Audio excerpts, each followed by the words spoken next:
ബെത്സദായിലെ ജനക്കൂട്ടത്തോട് ഈശോ പ്രസംഗിക്കുന്നു. 1945 ഫെബ്രുവരി 3.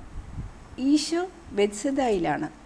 ബെത്സദായിലേക്ക് തന്നെ കൊണ്ടുവന്ന വള്ളത്തിൽ നിന്നുകൊണ്ട് ഈശോ സംസാരിക്കുന്നു. വള്ളം മിക്കവാറും കരക്കടിപ്പിച്ചു. വലിയ സൗകര്യമില്ലാത്ത ഒരു കടവിലെ തൂണിൻ്റെ കുറ്റിയിൽ വള്ളം കെട്ടി. മണൽത്തിട്ടയിൽ അർദ്ധവൃത്താകൃതിയിൽ അനേകം ആളുകൾ ഇരുന്ന് കേൾക്കുന്നു. ഈശോ പ്രസംഗം ആരംഭിച്ചതേയുള്ളൂ. ഇവിടെ ഞാൻ കഫർനാമിലെ ആളുകളെയും കാണുന്നു. നിങ്ങൾ എന്നെ സ്നേഹിക്കുന്നു. അതുനിമിത്തമാണല്ലോ നിങ്ങളുടെ ജോലിയും വിശ്രമവും ഉപേക്ഷിച്ച് സത്യം നിങ്ങളെ പഠിപ്പിക്കുന്ന എൻ്റെ വാക്കുകൾ ശ്രവിക്കാൻ നിങ്ങൾ എന്നെ അനുഗമിച്ചത്. നിങ്ങളുടെ ഈ പ്രവൃത്തി മൂലം നിങ്ങൾ അവഹേളിക്കപ്പെടുമെന്ന് എനിക്കറിയാം. സമൂഹത്തിൽ നിന്ന് നിങ്ങൾക്ക് ഉപദ്രവമുണ്ടാകുമെന്നും എനിക്കറിയാം. നിങ്ങൾ ജോലി ഉപേക്ഷിച്ച് പോകുന്നതിലുണ്ടാകുന്ന ധനനഷ്ടത്തെക്കാൾ വലുതായ ഉപദ്രവം സമൂഹത്തിൽ നിന്നും നിങ്ങൾക്കുണ്ടാകുമെന്ന് എനിക്കറിയാം. സൈമൺ, ഏലി, ഊറിയ, യോവാക്കീം എന്നിവർ എനിക്കെതിരാണെന്ന് എനിക്കറിയാം. ഇപ്പോൾ അവർ എനിക്കെതിരാണ്. ഭാവിയിൽ അവർ എൻ്റെ ശത്രുക്കളായിത്തീരും. ഒരുത്തരെയും വഞ്ചിക്കാൻ ഞാൻ ആഗ്രഹിക്കുന്നില്ല. എൻ്റെ വിശ്വസ്ത സ്നേഹിതരായ നിങ്ങളെയും ചതിക്കാൻ ഞാൻ ആഗ്രഹിക്കുന്നില്ല. നിങ്ങളോട് ഞാൻ പറയുന്നു, കഫർനാമിലെ പ്രബലമായ ആളുകൾ എല്ലാവിധത്തിലും എന്നെ ഉപദ്രവിക്കും. എന്നെ ഒറ്റപ്പെടുത്തി പരാജയപ്പെടുത്താൻ ശ്രമിക്കും. കുത്തുവാക്കുകൾ പറഞ്ഞ് എന്നെ ഭീഷണിപ്പെടുത്താനും അപവാദങ്ങൾ പറഞ്ഞു പരത്തി എന്നെ നിന്ദിക്കാനും അവർ ശ്രമിക്കും. മനുഷ്യൻ്റെ പൊതുവായ ശത്രു ആത്മാക്കളെ എന്നിൽ നിന്നും അപഹരിച്ച് അവനെ സ്വന്തമാക്കാൻ എൻ്റെ എല്ലാ മാർഗങ്ങളും ഉപയോഗപ്പെടുത്തും. ഞാൻ നിങ്ങളോട് പറയുന്നു, സ്ഥിരമായി നിൽക്കുന്നവൻ രക്ഷ പ്രാപിക്കും. നിത്യരക്ഷയേക്കാൾ അധികമായി സ്വന്തം ജീവനെയും സുസ്ഥിതിയെയും സ്നേഹിക്കുന്നവൻ എന്നിൽ നിന്ന് അകന്നു പോകാൻ സ്വാതന്ത്ര്യമുള്ളവനാണ്. എന്നെ ഉപേക്ഷിച്ച് പോകാനും നിസ്സാരമായ ഈ ജീവിതത്തെയും അതിൻ്റെ സുഖത്തെയും അന്വേഷിക്കാനും സ്വാതന്ത്ര്യമുണ്ട്. ഞാൻ ആരെയും പുറകോട്ട് പിടിച്ചു നിർത്തുകയില്ല. മനുഷ്യർ സ്വതന്ത്രനാണ്. ഞാൻ വന്നിരിക്കുന്നത് അവനെ കൂടുതൽ സ്വതന്ത്രനാക്കാനാവുന്നു. പാപത്തിൽ നിന്നും സ്വതന്ത്രനാക്കാൻ. അത് അരൂപിയുടെ കാര്യമാണ്. മനുഷ്യനെ ഞെരുക്കുന്ന വക്രതയുള്ള മതത്തിൻ്റെ ചങ്ങലകളിൽ നിന്ന് സ്വതന്ത്രനാക്കാനാണ് ഞാൻ വന്നിരിക്കുന്നത്. ദൈവവചനം വ്യക്തതയുള്ളതും ചുരുങ്ങിയതും പ്രകാശം നൽകുന്നതും എളുപ്പമായതും പരിശുദ്ധവും പരിപൂർണവുമാണ്. എന്നാൽ ദുഷിച്ച മതം ദൈവവചനത്തെ അത്യധികമായ വാക്കുകളും വാചകങ്ങളും കൽപ്പനകളും കൊണ്ട് ശ്വാസം മുട്ടിക്കുന്നു. അരൂപികളെ വേർതിരിച്ചെടുക്കുന്നതിനാണ് ഞാൻ വന്നിരിക്കുന്നത്. മെതിക്കളത്തിൽ നിന്നും ഞാൻ ധാന്യം ശേഖരിക്കുന്നു. ത്യാഗത്തിൻ്റെ ഉപദേശം കൊണ്ട് ഞാൻ അവയെ മെതിക്കുന്നു. തങ്ങളുടെ തന്നെ മനസ്സാകുന്ന മുറം കൊണ്ട് അവയെ ഞാൻ വേർതിരിക്കുന്നു. ഘനം കുറഞ്ഞ ഉപയോഗശൂന്യമായ പതിര് പറന്നുപോയി എവിടെയെങ്കിലും ഉപദ്രവം ചെയ്യുന്നവയായി ചെന്നു വീഴുന്നു. പക്ഷികൾ അവയെ തിന്നുന്നു. എന്നാൽ പരിശുദ്ധമായ തിരഞ്ഞെടുക്കപ്പെട്ട നല്ല ധാന്യം എൻ്റെ ധാന്യപ്പുരകളിൽ പ്രവേശിക്കുന്നു. ഈ ധാന്യം വിശുദ്ധന്മാരാണ്. അനേകം ശതാബ്ദങ്ങളായി സാത്താൻ നിത്യപിതാവിനെ വെല്ലുവിളിച്ചു കൊണ്ടിരിക്കുന്നു. മനുഷ്യൻ്റെ മേൽ അവൻ നേടിയ ആദ്യ വിജയത്തിൽ ആഹ്ലാദിച്ചുകൊണ്ട് അവൻ ദൈവത്തോട് പറഞ്ഞു, നിന്റെ സൃഷ്ടികൾ എന്നേക്കും എൻ്റേതായിരിക്കും. സ്വർഗം നേടുവാൻ യാതൊന്നും ശിക്ഷയാകട്ടെ നിന്റെ പ്രമാണങ്ങളാകട്ടെ അവരെ പ്രാപ്തരാക്കുകയില്ല.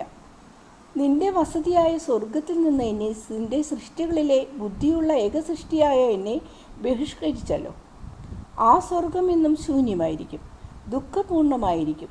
ഉപയോഗശൂന്യമായ എല്ലാ സാധനങ്ങളെയും പോലെ എന്നും അത് ദുഃഖം നൽകുന്ന ഉപയോഗമില്ലാത്ത ഒന്നായി ഭവിക്കും. ശപിക്കപ്പെട്ട അവനോട് നിത്യപിതാവ് ഇങ്ങനെ മറുപടി പറഞ്ഞു, മനുഷ്യൻ്റെ മേൽ ഭരണം നടത്താൻ നിന്റെ വിഷം മാത്രമേയുള്ളൂ. എങ്കിൽ നിനക്കത് ചെയ്യാൻ കഴിയും. എന്നാൽ എൻ്റെ വചനത്തെ ഞാൻ അയക്കും. അവൻ്റെ വാക്കുകൾ നിന്റെ വിഷത്തിനെതിരായി പ്രവർത്തിക്കും. ഹൃദയങ്ങളെ അവ സുഖപ്പെടുത്തി ആരോഗ്യം നൽകും. മനുഷ്യരെ ദുഷ്ടരാക്കുന്നതിന് നീ വരുത്തിവെച്ച മാനസിക അസ്വസ്ഥങ്ങളിൽ നിന്ന് അവൻ അവരെ സുഖപ്പെടുത്തും. അപ്പോൾ അവർ എൻ്റെ പക്കലേക്ക് തിരിച്ചു വരും. വഴിതെറ്റിപ്പോയ ആടുകൾ ഇടയനെ കണ്ടെത്തുന്നത് പോലെ അവൻ എൻ്റെ ആലയിലേക്ക് തിരികെ വരും. അങ്ങനെ സ്വർഗം ആത്മാക്കളെ കൊണ്ട് നിറയും. ഞാൻ സ്വർഗമുണ്ടാക്കിയത് അവർക്കു വേണ്ടിയാണ്. നിസ്സഹായ സ്ഥിതിയിൽ അരിശം കൊണ്ട് പല്ല് കടിച്ചുകൊണ്ട് നിന്റെ ഭയാനകമായ രാജ്യത്തിൽ നീ ശപിക്കപ്പെട്ട തടവുകാരനായി കഴിയും. ദൈവത്തിൻ്റെ ശീല നിന്റെ മേൽ വയ്ക്കപ്പെടും. ദൈവദൂതൻ അതിൻ്റെ മേൽ മുദ്ര വയ്ക്കും. അന്ധകാരവും വിദ്വേഷവും നിൻ്റെയും നിൻ്റെ അനുയായികളുടെയും കൂടെ എപ്പോഴും ഉണ്ടായിരിക്കും. എന്നെ അനുഗമിക്കുന്നവർ പ്രകാശവും സ്നേഹവും അനുഭവിക്കും. അതിരില്ലാത്ത നിത്യമായ ഭാഗ്യവും ആനന്ദവും സ്വാതന്ത്ര്യവും അനുഭവിച്ച് അവർ സ്തുതിഗീതങ്ങൾ ആലപിക്കും. അപ്പോൾ പരിഹാസപൂർവ്വം പൊട്ടിച്ചിരിച്ചുകൊണ്ട് സാത്താൻ ആണയിട്ട് പറഞ്ഞു, എൻ്റെ നരകത്തെ കൊണ്ട് ആണയിട്ട് ഞാൻ പറയുന്നു, സമയമാകുമ്പോൾ ഞാൻ വരും. നിന്റെ സുവിശേഷകർ എവിടെയെല്ലാം ഉണ്ടായിരിക്കുമോ അവിടെയെല്ലാം ഞാൻ എപ്പോഴും ഉണ്ടായിരിക്കും. ഞാനാണോ നീയാണോ വിജയിക്കുന്നതെന്ന് നമുക്ക് കാണാം. സാത്താൻ തീർച്ചയായും നിങ്ങൾക്ക് കെണികൾ വയ്ക്കുന്നുണ്ട്. അത് നിങ്ങളെ വേർതിരിക്കുവാനാണ്. ഞാനും നിങ്ങളെ തിരിച്ചെടുക്കാൻ വേണ്ടി എൻ്റെ നയങ്ങൾ പ്രയോഗിക്കുന്നു. മത്സരിക്കുന്നവർ രണ്ടുപേരാണ്, ഞാനും അവനും. നിങ്ങളിടയ്ക്കാണ് സ്നേഹവും ദ്വേഷവും, ജ്ഞാനവും അജ്ഞതയും, നന്മയും തിന്മയും. ഇവ തമ്മിലുള്ള ദ്വന്ദ്വയുദ്ധം നിങ്ങളുടെ മുകളിലും നിങ്ങൾക്ക് ചുറ്റുമുണ്ട്. നിങ്ങൾക്കെതിരെയുള്ള ഏതു ദുഷ്ടമായ പ്രഹരത്തെയും മാറ്റിക്കളയാൻ തടയാൻ ഞാൻ മതി. സാത്താൻ്റെ ആയുധത്തിൻ്റെയും നിങ്ങളുടെയും ഇടയ്ക്ക് ഞാൻ നിൽക്കുന്നു. നിങ്ങളെ ഞാൻ സ്നേഹിക്കുന്നതിനാൽ നിങ്ങൾക്ക് പകരം മുറിവേൽക്കാൻ ഞാൻ ആഗ്രഹിക്കുന്നു. എന്നാൽ ആന്തരികമായി നിങ്ങൾക്ക് അടിയേൽക്കുമ്പോൾ എൻ്റെ പക്കലേക്ക് ഓടി വന്നുകൊണ്ട് ആ പ്രഹരങ്ങളെ നിങ്ങൾ തന്നെ തടയണം. സത്യവും ജീവനുമായ എൻ്റെ വഴിയിൽ നിങ്ങൾ വ്യാപരിക്കണം. സ്വർഗത്തെ ആഗ്രഹിക്കാത്തവർ അത് നേടുകയില്ല. ക്രിസ്തുവിൻ്റെ ശിഷ്യനാകാൻ സാധിക്കാത്തവൻ കനം കുറഞ്ഞ പതിരു പോലെയാണ്. ലോകത്തിൻ്റെ കാറ്റിൽ അത് പറന്നു ദൂരെ പോകും. ക്രിസ്തുവിൻ്റെ ശത്രുവായവൻ സാത്താൻ്റെ രാജ്യത്തിൽ വളരുന്ന നാശത്തിൻ്റെ വിത്തായിരിക്കും. കഫർണംകാരായ നിങ്ങൾ ഇവിടെ വന്നിരിക്കുന്നത് എന്തിനാണെന്ന് എനിക്കറിയാം. എന്നാൽ ആരോപിക്കപ്പെടുന്ന പാപത്തിൻ്റെ കാര്യത്തിൽ എൻ്റെ മനസ്സാക്ഷി നിർമ്മലമാണ്. ചെയ്യാത്ത പാപത്തെക്കുറിച്ച് എൻ്റെ ശത്രുക്കൾ എനിക്കെതിരെ പിറുപിറുക്കുന്നു. എൻ്റെ വാക്കു കേൾക്കുന്നതും എന്നെ അനുഗമിക്കുന്നതും പാപിയുമായി ബന്ധം പുലർത്തലാണെന്ന് അവർ ആക്ഷേപിക്കുന്നു. അതിനാൽ ബെത്സദേക്കാരായ നിങ്ങൾക്ക് ഇതിൻ്റെ കാരണം വ്യക്തമാക്കാൻ ഞാൻ ഭയപ്പെടുന്നില്ല. ബെത്സദേക്കാരായ പൗരന്മാരിൽ പ്രായം ചെന്ന ചിലരെങ്കിലും ഓരോ കാരണത്തിൻ്റെ പേരിൽ കൊറീസിമിലെ സുന്ദരിയെ ഓർക്കുന്നുണ്ടായിരിക്കും. അവളോടൊത്ത് പാപം ചെയ്ത പുരുഷന്മാരുണ്ട്. അവൾ നിമിത്തം കണ്ണീർ വാർത്ത സ്ത്രീകളുമുണ്ട്. അവർ കരഞ്ഞു, നിങ്ങളെ ദ്രോഹിക്കുന്നവരെ സ്നേഹിക്കൂ എന്ന് ഞാൻ ഇതുവരെ പറഞ്ഞിട്ടില്ല. അവർ കരഞ്ഞു. ശരീരം ചീഞ്ഞഴിയാൻ ഇടവരുത്തുന്ന രോഗം അവളെ ബാധിച്ചു എന്ന് കേട്ടപ്പോൾ അവർ സന്തോഷിച്ചു. അശുദ്ധമായ അവളുടെ ഉദരത്തിൽ നിന്നും അഴുക്ക് പുറത്തേക്ക് വന്നു തുടങ്ങി. അത് അവളുടെ ശരീരം മുഴുവൻ പടർന്നു. വ്യഭിചാരിണിയായ അവളുടെ ആത്മാവിനെ ബാധിച്ചിരുന്ന കുഷ്ഠത്തിൻ്റെ ഒരു പ്രതീകം മാത്രമായിരുന്നു. ശരീരത്തിൻ്റെ രോഗം. വേശ്യയും കൊലപാതകയുമായിരുന്നു അവൾ. പണക്കാരനായ ഏതു പുരുഷനോടും ചേർന്ന് 70 പ്രാവശ്യം വ്യഭിചരിച്ചവൾ. അവിഹിത ബന്ധത്തിൽ നിന്നുള്ള ഗർഭസ്ഥ ശിശുക്കളെ 70 പ്രാവശ്യം കൊന്ന കൊലപാതകി. ആവശ്യമൊന്നുമില്ലാതെ സുഖത്തിനു വേണ്ടി വേശ്യാവൃത്തി സ്വീകരിച്ചവൾ. ഓ, അവിശ്വസ്തരായ ഭർത്താക്കന്മാരുടെ ഭാര്യമാരായ നിങ്ങളുടെ ദുഃഖം ഞാൻ മനസ്സിലാക്കുന്നു. ആ സുന്ദരിയുടെ ശരീരം വഴിയരികിലുള്ള കുഴിയിൽ ചത്തുചീഞ്ഞു കിടക്കുന്ന പുഴുക്കളിരിക്കുന്ന കാക്കകൾ കൊത്തിത്തിന്നുന്ന ശവം പോലെ ആയിട്ടുണ്ടെന്നറിഞ്ഞപ്പോൾ നിങ്ങൾ സന്തോഷിച്ചതും ഞാൻ അറിയുന്നു. എന്നാൽ ഞാൻ നിങ്ങളോട് പറയുന്നു, നിങ്ങൾ ക്ഷമിക്കണം. നിങ്ങൾക്ക് വേണ്ടി ദൈവം അവളോട് പ്രതികാരം ചെയ്തു. അനന്തരം ദൈവം അവളോട് ക്ഷമിച്ചു. നിങ്ങളും ക്ഷമിക്കണം. നിങ്ങളുടെ പേരിലും ഞാൻ അവളോട് ക്ഷമിച്ചു. കാരണം നിങ്ങൾ നല്ലവരാണെന്ന് എനിക്കറിയാം. ദൈവത്തിൻ്റെ കുഞ്ഞാട് അനുഗ്രഹീതനാകുന്നു, കർത്താവിൻ്റെ നാമത്തിൽ വരുന്നവൻ അനുഗ്രഹീതനാകുന്നു എന്ന് ഉദ്ഘോഷിച്ചുകൊണ്ട് ബെത്സദായിലെ സ്ത്രീകളായ നിങ്ങളെന്നെ അഭിവാദനം ചെയ്തു. ഞാൻ കുഞ്ഞാടാണെങ്കിൽ നിങ്ങളെന്നെ അപ്രകാരം മനസ്സിലാക്കിയല്ലോ. കുഞ്ഞാടായ ഞാൻ നിങ്ങളുടെ ഇടയിലേക്ക് വന്നപ്പോൾ നിങ്ങളെല്ലാം ശാന്തശീലമുള്ള ആടുകളായി തീരണം. അവിശ്വസ്തനായ ഭർത്താവിൽ നിന്ന് അനേകം വർഷങ്ങൾക്ക് മുമ്പ് സഹിക്കേണ്ടി വന്ന കഠിനവേദന നിമിത്തം സ്വന്തം ഗുഹയെ രക്ഷിക്കാൻ ശ്രമിക്കുന്ന ഒരു കാട്ടുമൃഗത്തിൻ്റെ ശൗര്യം നിങ്ങളിൽ ചിലരിൽ ഉണരുന്നുണ്ട്. എങ്കിലും നിങ്ങൾ ശാന്തരായ ആടുകളായി തീരണം. നിങ്ങൾ കടുവകളും ചെന്നായ്ക്കളുമാണെങ്കിൽ കുഞ്ഞാടായി എനിക്ക് നിങ്ങളോടൊപ്പം ആയിരിക്കാൻ കഴിയുകയില്ലല്ലോ. നീതിമാന്മാരെയും പാപികളെയും ഒരുമിച്ച് കൂട്ടി സ്വർഗത്തിലേക്ക് ആനയിക്കാൻ ദൈവത്തിൻ്റെ അതിവിശുദ്ധ നാമത്തിൽ വന്നവൻ അനുതപിച്ച് ആ സ്ത്രീയുടെ പക്കലും ചെന്ന് അവളോട് പറഞ്ഞു, ശുദ്ധയാകുക, പോയി പരിഹാരം അനുഷ്ഠിക്കുക. ഇത് ഒരു സാബത്ത് ദിവസമാണ് ഞാൻ ചെയ്തത്. ഇതാണ് എൻ്റെ മേൽ കുറ്റമായി ആരോപിക്കുന്നത്, നിയമാനുസൃതമായ ആരോപണം. രണ്ടാമത്തെ ആരോപണം ഞാൻ ഒരു വേശ്യയുടെ അടുത്ത് ചെന്നു എന്നുള്ളതാണ്. ഒരിക്കൽ വേശ്യയായിരുന്ന സ്ത്രീ, എന്നാൽ ഇപ്പോൾ സ്വന്തം പാപങ്ങളെക്കുറിച്ച് വിലപിക്കുന്ന ഒരാത്മാവ്. കൊള്ളാം. ഞാൻ പറയുന്നു, ഞാനത് ചെയ്തു, ഇനിയും ചെയ്യുകയും ചെയ്യും. വേദപുസ്തകം എൻ്റെ പക്കൽ കൊണ്ടുവരിക, അത് പരിശോധിക്കുക, പഠിക്കുക, നല്ലവണ്ണം ചുഴിഞ്ഞു നോക്കുക. സാബത്ത് ദിനം രോഗിയെ ചികിത്സിക്കരുതെന്ന് വൈദ്യന് വിലക്കുന്നതോ അൾത്താര ശുശ്രൂഷ ചെയ്യരുതെന്ന് ലേവായനോട് പറയുന്നതോ വിശ്വാസിയായ ഒരാളോട് സംസാരിക്കരുതെന്ന് പുരോഹിതനെ മുടക്കുന്നതോ ആയ ഒരു ഭാഗമോ വേദപുസ്തകത്തിൽ കണ്ടുപിടിക്കാമോ? നിങ്ങളത് കണ്ടുപിടിച്ച് എന്നെ കാണിക്കാമെങ്കിൽ ഞാൻ നെഞ്ചത്തടിച്ചു പറയും, കർത്താവേ, ഞാൻ അങ്ങയുടെ തിരുമുമ്പിലും മനുഷ്യരുടെ മുമ്പിലും പാപം ചെയ്തു, ക്ഷമയ്ക്ക് ഞാൻ അർഹനല്ല. എന്നാൽ അങ്ങേ ദാസനോട് അവിടുന്ന് കരുണ കാണിക്കുമെങ്കിൽ എൻ്റെ ആയുഷ്കാലം അത്രയും അങ്ങേ ഞാൻ സ്തുതിക്കുമെന്ന്. ആ ആത്മാവ് രോഗമുള്ളതായിരുന്നു. രോഗികൾക്ക് വൈദ്യനെ ആവശ്യമുണ്ട്. അത് അശുദ്ധമാക്കപ്പെട്ട അൾത്താരയായിരുന്നു. അതിനെ ശുദ്ധമാക്കാൻ ഒരു ലേവായൻ വേണമായിരുന്നു. സത്യദൈവത്തിൻ്റെ യഥാർത്ഥ ദേവാലയത്തിൽ പോയി കണ്ണീരൊഴുക്കാൻ ആഗ്രഹിച്ച ഒരു വിശ്വാസിയായിരുന്നു അവൾ. അവളെ ദേവാലയത്തിലേക്ക് കടത്തിവിടാൻ ഒരു പുരോഹിതൻ ആവശ്യമായിരുന്നു. ഞാൻ ഗൗരവമായി നിങ്ങളോട് പറയുന്നു, ഞാനാണ് ആ വൈദ്യൻ, ആ ലേവായൻ, ആ പുരോഹിതൻ.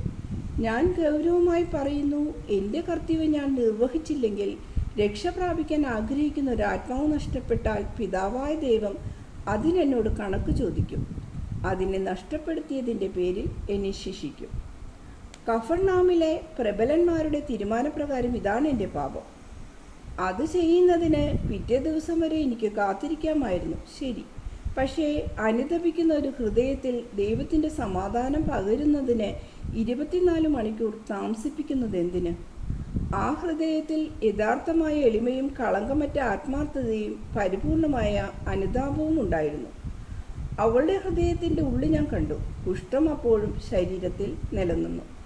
എന്നാൽ അനേകം വർഷങ്ങളിലെ അനുതാപവും കണ്ണീരും പരിഹാസമാകുന്ന തൈലം കൊണ്ട് അവളുടെ ഹൃദയം സുഖം പ്രാപിച്ചിരുന്നു. ഞാൻ അതിനെ വീണ്ടും വിശദീകരിച്ച് ദൈവത്തോട് അടുപ്പിക്കുകയേ വേണ്ടിയിരുന്നുള്ളൂ. അതിൻ്റെ സാമീപ്യം നിമിത്തം ദൈവത്തെ ചുഴന്നു നിൽക്കുന്ന പരിശുദ്ധിക്ക് കളങ്കം വരാതിരിക്കേണ്ടിയിരുന്നു. ഞാൻ അത് ചെയ്തു. അവൾ ശരീരത്തിലും ശുദ്ധിയാക്കപ്പെട്ടിട്ടാണ് തടാകത്തിൽ നിന്ന് കയറി വന്നത്. എന്നാൽ അവളുടെ ഹൃദയം കൂടുതൽ വിശുദ്ധമാക്കപ്പെട്ടിരുന്നു. യോഹന്നാൻ്റെ ആഹ്വാനമനുസരിച്ച് യോർദാനിൽ സ്നാനം ചെയ്ത അനേകർ അവളെപ്പോലെ ശുദ്ധീകരിക്കപ്പെട്ടല്ല ജലത്തിൽ നിന്ന് കയറിയത്. കാരണം അവരുടെ സ്നാനം സ്വതന്ത്ര മനസ്സാലെ ആത്മാർത്ഥതയോടെ ഹൃദയത്തിൽ നിന്നുള്ള ആഗ്രഹത്തിൽ നിന്നുള്ളതായിരുന്നില്ല. എൻ്റെ വരവിനെ ഒരുങ്ങണമെന്ന് ആഗ്രഹിച്ച് ചെയ്തതുമല്ല. ലോകദൃഷ്ടിയിൽ പൂർണ്ണ വിശുദ്ധരായി കാണപ്പെടാൻ വേണ്ടി നടത്തിയ ഒരു ചടങ്ങ് മാത്രമായിരുന്നു അത്. തന്നിമിത്തം അത് കപടഭക്തിയും അഹങ്കാരവുമായിരുന്നു. ഹൃദയത്തിൽ നേരത്തെ തന്നെ കുന്നുകൂടിയിരുന്ന കുറ്റങ്ങളുടെ മേൽ 2 പാപങ്ങൾ കൂടി ചേർന്നുവെന്ന് മാത്രം. യോഹന്നാൻ്റെ മാമോദീസ ഒരു പ്രതീകം മാത്രം. അതിൻ്റെ അർത്ഥം ഇതായിരുന്നു: നിങ്ങളെ തന്നെ വിനീതരാക്കി പാപികളാണെന്ന് സ്വയം ഏറ്റുപറഞ്ഞ് അഹങ്കാരത്തെ ദൂരീകരിക്കുക. ദൈവത്തിൻ്റെ വിരുന്നൊരുക്കമായ വിശുദ്ധീകരിക്കപ്പെടണമെന്ന ആഗ്രഹമാണ് നിങ്ങളോട് മാമോദീസ മുക്കേണ്ടത്. അനുതാപത്തിലും പിന്നീട് കൃപാവരത്താലും അവസാനം രക്ഷകനാലും നീക്കിക്കളയാൻ പാടില്ലാത്ത വിധം ഗൗരവാവഹമായ ഒരു പാപവുമില്ല. എളിമപ്പെടുത്തപ്പെട്ട് കുനിഞ്ഞിരിക്കുന്ന മുഖം ഉയർത്താനോ രക്ഷ പ്രാപിക്കാമെന്ന പ്രതീക്ഷയിൽ പുഞ്ചിരിക്കാനോ കഴിയാത്ത വിധം അത്ര നികൃഷ്ടനായൊരു പാപിയുമില്ല. പാപത്തെ പൂർണ്ണമായി ഉപേക്ഷിക്കുകയും പ്രലോഭനങ്ങളെ ധീരതയോടെ ചെറുത്തു നിൽക്കുകയും ഒരു പുതിയ ജീവിതത്തിലേക്ക് ജനിക്കാൻ ആത്മാർത്ഥമായി ആഗ്രഹിക്കുകയും ചെയ്താൽ മതി. ഇപ്പോൾ നിങ്ങളോട് ഞാനൊരു സത്യം പറയാം. എൻ്റെ ശത്രുക്കൾക്ക് അത് ദൈവദൂഷണമാണെന്ന് തോന്നിയേക്കാം. എന്നാൽ നിങ്ങൾ എൻ്റെ സ്നേഹിതരാണ്. നേരത്തെ തിരഞ്ഞെടുക്കപ്പെട്ട എൻ്റെ ശിഷ്യന്മാരോട്, പ്രത്യേകമായും എന്നെ ശ്രവിക്കുന്ന നിങ്ങളെല്ലാവരോടുമാണ് ഞാൻ പറയുന്നത്. പരിശുദ്ധരും അരൂപികളും ഏറ്റവും പരിശുദ്ധ ത്രിത്വത്തിൻ്റെ പ്രകാശത്തിൽ ജീവിക്കുകയും ആനന്ദം അനുഭവിക്കുകയും ചെയ്യുന്നവരുമായ ദൈവദൂതർ പൂർണ്ണരാണെങ്കിലും നിങ്ങളെക്കാൾ മനുഷ്യരെക്കാൾ താഴ്ന്നവരാണ്. നിങ്ങൾ മനുഷ്യർ സ്വർഗത്തിൽ നിന്ന് എത്രയോ അകലെയാണ്. എങ്കിലും അവർ നിങ്ങളെക്കാൾ താഴ്ന്നവരാണെന്ന് സ്വയം അംഗീകരിക്കുന്നുണ്ട്. അവരുടെ താഴ്ച അടങ്ങിയിരിക്കുന്നത് ഈ കാര്യത്തിലാണ്: മനുഷ്യൻ്റെ രക്ഷാകർമ്മത്തിൽ സ്വയം ത്യജിക്കുകയും സഹിക്കുകയും ചെയ്തുകൊണ്ട് സഹകരിക്കാൻ അവർക്ക് കഴിയുകയില്ല. ഇതേക്കുറിച്ച് നിങ്ങൾ എന്തു വിചാരിക്കുന്നു? ദൈവം ഒരു ദൂതനെ വിളിച്ച് മനുഷ്യവർഗത്തിൻ്റെ രക്ഷകനാകൂ എന്ന് പറയുന്നില്ല. എന്നാൽ സ്വന്തം പുത്രനെ അവൻ അതിന് നിയോഗിക്കുന്നു. പുത്രൻ്റെ ബലിക്ക് വിലമതിക്കാൻ പാടില്ലാത്തത്ര വിലയുണ്ട്. പുത്രൻ്റെ ശക്തി ആനന്ദമാണ്. മനുഷ്യൻ അനുനിമിഷം ചെയ്തു കൂട്ടുന്ന പാപകൂമ്പാരത്തോട് തുലനം ചെയ്തു നോക്കുമ്പോൾ പുത്രൻ്റെ ബലി വലുതാണെങ്കിലും അതിലുള്ള എന്തോ കുറവ് പരിഹരിക്കാൻ ദൈവം തൻ്റെ ദൂതന്മാരോട് ക്രിസ്തുവിനെ അനുകരിച്ച് സഹകരിക്കുക എന്ന് പറയുകയില്ല. എന്നാൽ അവൻ ഇങ്ങനെ മനുഷ്യരായ നിങ്ങളോട് പറയുന്നു: ഇതാണ് ദൈവത്തിൻ്റെ നന്മ. അവൻ തൻ്റെ സ്നേഹത്തിൻ്റെ പുത്രനും തൻ്റെ ശക്തിയുടെ മക്കളും തമ്മിൽ വ്യത്യാസം കാണിക്കുന്നില്ല. അവൻ നിങ്ങളോട് പറയുന്നു: സഹിക്കുക, നിങ്ങളെ തന്നെ ബലിയാക്കുക, എൻ്റെ കുഞ്ഞാടിനെ പോലെയാകുക, സഹരക്ഷകരാകുക. ഓ സ്വർഗീയ സൈന്യങ്ങൾ, പരിശുദ്ധ ത്രിത്വത്തിൻ്റെ സാന്നിധ്യത്തെ കേന്ദ്രമാക്കി ആനന്ദ പാരവശ്യത്തിൽ ചുറ്റിത്തിരിയുന്ന അവർ ഒരു നിമിഷത്തേക്ക് നിശ്ചലരായി മുട്ടുകുത്തി ഭൂമിയിലേക്ക് നോക്കി പറയുന്നു: നിങ്ങളുടെയും ഞങ്ങളുടെയും നിത്യനായ ദൈവത്തിനു വേണ്ടി ക്രിസ്തുവിനോടൊത്ത് സഹിക്കാൻ കഴിവുള്ള നിങ്ങൾ ഭാഗ്യവാന്മാരാകുന്നു. ഇത്ര വലിയ മഹത്വം ഇനിയും അനേകർ ഗ്രഹിക്കുകയില്ല. മനുഷ്യരെ സംബന്ധിച്ച് ഇത് വളരെ വളരെ ഉന്നതമാണ്. ബലിയാട് വധിക്കപ്പെടും. നിത്യനായ ധാന്യമണി കൊയ്ത്ത് മെതിച്ച് പുറന്തോട് നീക്കി ഭൂമിയുടെ ഉദരത്തിൽ കുഴിച്ചിടപ്പെടും. എന്നാൽ ഇനി ഒരിക്കലും മരിക്കാത്ത വിധം മരിച്ചവരിൽ നിന്ന് ഉയരും. പിന്നീട് ഏറ്റവും ഉന്നതമായി പ്രകാശിപ്പിക്കുന്നവൻ വന്ന് അരൂപിയെ പ്രകാശമാനമാക്കും. ക്രിസ്തുവിനോടും വിശ്വസ്തത പുലർത്തുന്ന ഏറ്റവും നിസ്സാരനെന്ന് പോലും പ്രകാശിപ്പിക്കും. അപ്പോൾ നിങ്ങൾക്ക് മനസ്സിലാകും, ഞാൻ ദൈവദൂഷണം പറയുകയല്ലായിരുന്നുവെന്ന്. നേരെ മറിച്ച് മനുഷ്യൻ്റെ ഏറ്റവും ഉന്നതമായ മഹത്വം ഞാൻ പ്രസ്താവിക്കുകയായിരുന്നു എന്ന് നിങ്ങൾ മനസ്സിലാക്കും. അതായത് മുൻകാലങ്ങളിൽ പാപികളായിരുന്നെങ്കിൽ പോലും നിങ്ങൾ സഹരക്ഷകരായി തീരുമെന്ന്. എന്നാൽ ഇത്രയും ശ്രേഷ്ഠമായ പദവിക്ക് വേണ്ടി ഇപ്പോൾ നിങ്ങളെ തന്നെ ഒരുക്കുക. ഹൃദയത്തെ നിർമ്മലമാക്കുക. നിങ്ങളുടെ ലക്ഷ്യങ്ങളെ പരിശുദ്ധമാക്കുക. നിങ്ങൾ എത്ര പരിശുദ്ധരായിരിക്കുന്നോ അത്രയും കൂടുതൽ നിങ്ങൾ മനസ്സിലാക്കും. കാരണം അശുദ്ധി ഏത് തരത്തിൽപ്പെട്ടതാണെങ്കിലും അത് നിങ്ങളുടെ കണ്ണുകളെയും ബുദ്ധിയെയും ഇരുട്ടിലാക്കുകയും ഭാരപ്പെടുത്തുന്ന ചെയ്യുന്ന പുകയായിരിക്കും. പരിശുദ്ധരായിരിക്കുക. ശരീരത്തിൽ ആരംഭിച്ച് ആത്മാവിൻ്റെ പരിശുദ്ധിയിലേക്ക് കടക്കുക. പഞ്ചേന്ദ്രിയങ്ങളിൽ തുടങ്ങി 7 ദുർഗുണങ്ങളിലേക്ക് നീങ്ങുക. കണ്ണുകളിൽ നിന്ന് ആരംഭിക്കുക. ഇന്ദ്രിയങ്ങളുടെ രാജാവ് കണ്ണാണ്. ഏറ്റവും വേദനാജനകവും കുഴഞ്ഞതുമായ ദുരാഗ്രഹങ്ങളിലേക്ക് വഴിയൊരുക്കുന്നത് കണ്ണാണ്. കണ്ണുകൾ സ്ത്രീയുടെ ശരീരം കാണുന്നു, അവളെ ആഗ്രഹിക്കുന്നു. കണ്ണുകൾ സമ്പന്നതയുടെ സ്വത്ത് കാണുന്നു, അപ്പോൾ അത് സ്വർണം ആഗ്രഹിക്കുന്നു. കണ്ണുകൾ ഭരണാധികാരികളുടെ ശക്തി കാണുന്നു, അങ്ങനെ അധികാരം മോഹിക്കുന്നു. നിങ്ങളുടെ കണ്ണുകൾ സമാധാനവും സത്യവും മിതത്വവും പരിശുദ്ധിയുമുള്ളവയായിരിക്കും. നിങ്ങളുടെ കണ്ണുകൾ കൂടുതൽ പരിശുദ്ധിയുള്ളതാണെങ്കിൽ നിങ്ങളുടെ ഹൃദയവും കൂടുതൽ പരിശുദ്ധമായിരിക്കും. പ്രലോഭിപ്പിക്കുന്ന ആപ്പിൾ പഴങ്ങൾ ആർത്തിയോടെ കണ്ടുപിടിക്കുന്ന കണ്ണുകളുടെ മേൽ കാവലുണ്ടായിരിക്കണം. ശരീരത്തിൽ പരിശുദ്ധരായിരിക്കണമെന്ന് നിങ്ങൾ ആഗ്രഹിക്കുന്നെങ്കിൽ നിങ്ങളുടെ കണ്ണുകൾ പരിശുദ്ധമായിരിക്കണം. മാംസത്തിൻ്റെ പരിശുദ്ധി നിങ്ങൾക്കുണ്ടെങ്കിൽ സമ്പത്തിൻ്റെയും അധികാരത്തിൻ്റെയും പരിശുദ്ധി നിങ്ങൾക്കുണ്ടാകും. എല്ലാ പരിശുദ്ധിയും നിങ്ങൾക്കുണ്ടാവും. നിങ്ങൾ ദൈവത്തിൻ്റെ സ്നേഹിതരായിത്തീരും. നിങ്ങളുടെ ചാരിത്രത്തെക്കുറിച്ച് നിങ്ങൾ പരിഹസിക്കപ്പെടുമെന്ന് ഭയപ്പെടേണ്ട. ദൈവത്തിൻ്റെ ശത്രുവായി തീരുമോ എന്ന് മാത്രം ഭയപ്പെട്ടാൽ മതി. ഒരു ദിവസം ഒരാൾ പറയുന്നത് ഞാൻ കേട്ടു: സ്ത്രീകളിൽ മോഹം കാണിച്ചില്ലെങ്കിൽ കള്ളം പറയുന്നവനായും ഷണ്ടനായും അവഹേളിക്കപ്പെടുമെന്ന്. ഞാൻ ഗൗരവമായി നിങ്ങളോട് പറയുന്നു, ദൈവം വിവാഹം സ്ഥാപിച്ചത് നിങ്ങളെ സന്താനോൽപാദനത്തിലൂടെ തന്നെ അനുകരിക്കുന്നവരാക്കാനും സ്വർഗത്തെ ആളുകൾ കൊണ്ട് നിറയ്ക്കാനുള്ള ശ്രമത്തിൽ തന്നെ സഹായികളാകാനുമാണ്. എന്നാൽ ഇതിലും ഉന്നതമായൊരവസ്ഥയുണ്ട്. ഈ അവസ്ഥ എത്ര ഉന്നതമാണെന്ന് കണ്ട് ദൈവദൂതന്മാർ കുമ്പിട്ട് വണങ്ങുന്നു. എന്നാൽ ഇത് അനുകരിക്കാൻ അവർക്ക് സാധ്യമല്ല. ജനനം മുതൽ മരണം വരെ നീണ്ടു നിൽക്കുമ്പോൾ ഈ അവസ്ഥ പരിപൂർണമാണ്. ഇപ്പോൾ കന്യാത്വം ഇല്ലാത്തവരാണെങ്കിൽ അവരുടെ ഫലദായകത്വം പരിത്യജിക്കുന്നവർ അവർ സ്ത്രീകളായാലും പുരുഷന്മാരായാലും തങ്ങളുടെ ലൈംഗികതയുടെ ശാരീരിക ആഗ്രഹങ്ങൾ ആത്മീയമായ പൗരുഷത്തിനും ഫലദായകത്തിനും വേണ്ടി ത്യാഗമനുഷ്ഠിക്കുന്നവർ ഈ സ്ഥിതിയിൽ നിന്ന് ഒഴിവാക്കപ്പെടുന്നില്ല. ശാരീരികമായ എന്തെങ്കിലും വൈകല്യം കൊണ്ടോ മനസ്സാലെയോ നിർബന്ധത്താലെയോ വന്നനുഭവിച്ച വിച്ഛേദനം കൊണ്ടോ അല്ലാതുള്ള ഷണ്ഡതയാണത്. അൾത്താരയിലേക്ക് അടുക്കുന്നതിൽ നിന്ന് ഒരാളെ തടയാതിരിക്കുന്ന അവസ്ഥ. നേരെ മറിച്ച് ഭാവി ശതകങ്ങളിൽ അൾത്താരയ്ക്ക് ചുറ്റും നിൽക്കുന്നവരും അങ്ങനെയുള്ളവരുമായിരിക്കും. ഏറ്റവും ശ്രേഷ്ഠമായ ഷണ്ഡത ഇതാണ്. പരിച്ഛേദന സംഭവിക്കുന്നത് ദൈവത്തിനായി മാത്രം ജീവിക്കണമെന്ന നിശ്ചയം വഴിയാണ്. അവിടത്തേക്ക് വേണ്ടി ശരീരവും ഹൃദയവും പരിശുദ്ധമായി കാത്തു സൂക്ഷിക്കാൻ അങ്ങനെ കുഞ്ഞാടിന് ഏറ്റവും ഇഷ്ടപ്പെട്ട പരിശുദ്ധിയിൽ പ്രകാശിതരാകാൻ സ്വമനസ്സ തീരുമാനിക്കുമ്പോഴാണ്. ഞാൻ സംസാരിച്ചത് എല്ലാവർക്കും വേണ്ടിയും തിരഞ്ഞെടുക്കപ്പെട്ടവർക്കും വേണ്ടിയുമാണ്. ഫിലിപ്പിൻ്റെ ആതിഥ്യം സ്വീകരിച്ച് ആ വീട്ടിലേക്ക് പോകുന്നതിന് മുമ്പ് ഞാൻ എല്ലാവരെയും അനുഗ്രഹിക്കുന്നു. നല്ലവർക്ക് പ്രതിസമ്മാനമായും പാപികൾക്ക് പാപം പൊറുക്കാൻ വന്നവൻ്റെ പക്കലേക്ക് വരുന്നതിന് പ്രചോദനമാകുന്നതിനു വേണ്ടിയുമാണ് ഈ അനുഗ്രഹം നൽകുന്നത്. ഈശോ വള്ളത്തിൽ നിന്നിറങ്ങി തൻ്റെ ചുറ്റും തിങ്ങിക്കൂടിയിരിക്കുന്ന ജനസമൂഹത്തിനിടയിലൂടെ നടക്കുന്നു. ഒരു വീടിൻ്റെ മൂലയിൽ നിന്നുകൊണ്ട് മത്തായി ഈശോയുടെ പ്രസംഗം കേൾക്കുന്നുണ്ടായിരുന്നു. അടുത്തു ചെല്ലാൻ ധൈര്യപ്പെട്ടില്ല.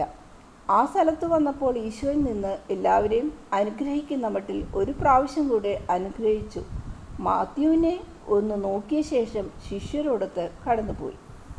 ജനക്കൂട്ടം അവനെ അനുഗമിക്കുന്നുണ്ടായിരുന്നു. ഈശോ നടന്ന് ഒരു ഭവനത്തിൽ പ്രവേശിച്ച് അപ്രത്യക്ഷനാകുന്നു. ദർശനം അവസാനിക്കുന്നു.